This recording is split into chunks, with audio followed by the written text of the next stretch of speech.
Here's my setup for the Silence raid. Gilehan because he suppresses, Adele because he's the king of melee damage, Rachel to help Adele deal more damage, and Alice for heals and damage increase. The reason we choose DPS is because of the Dragon's Tornado, so we don't have to constantly micromanage the units out of range if they get blasted back. I choose Alice here because she offers attack and move speed. Gilehan wants to be able to take a hit, the DPS units want to deal damage, and I want Alice's skill levels to be maxed out to offer the most out of her support abilities.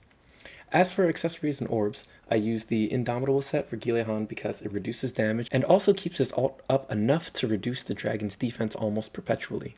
The DPS units just have what I currently own that's best for dealing single target damage, and Alice's skills just want to be up as much as possible. They have their exclusives, which make a big difference aside from Alice, who's using a cooldown reduction item, any of which will do, but I picked Ian's book because it's plussed out to 20. They're also all going to revive and have immortality when their HP drops thanks to the imperishable and raging orbs. The mastery page is just focused on DPS units and single target damage. The jewel page just has legendary jewels on the DPS slots. So let's get started. At the start of the fight, I let Gilehan use his first skill before I run him to the other side of the dragon to turn the dragon. I will then immediately switch to Alice to get her to the right side of the dragon to avoid his left-sided claw swipe. The tornado is going off and I don't have to worry about much. I noticed that Gilehan's ult is almost up, so I switch to him in case he gets interrupted, which almost happens, but I move to interrupt my own cast, salvaging the ult meter. I'll wait until Gilehan uses his ult, and then I'll activate the Lizadria pet skill to increase damage from Adele and Rachel. When the dragon flaps his wings like this, he's about to hit both of his sides with a pretty strong cone attack.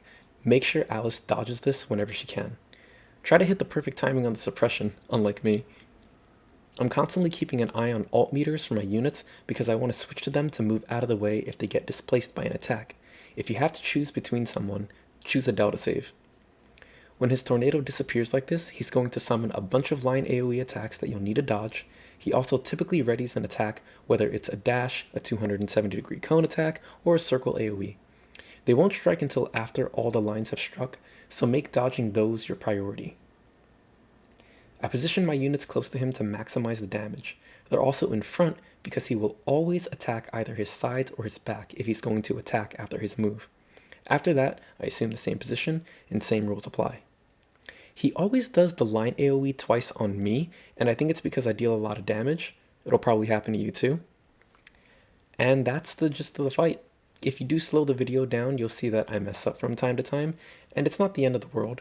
You should still be able to get away with getting hit by a couple of things, but you should always get that suppression if you can.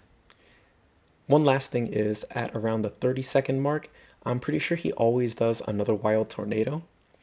So yeah, that's pretty much it. And despite my mistakes,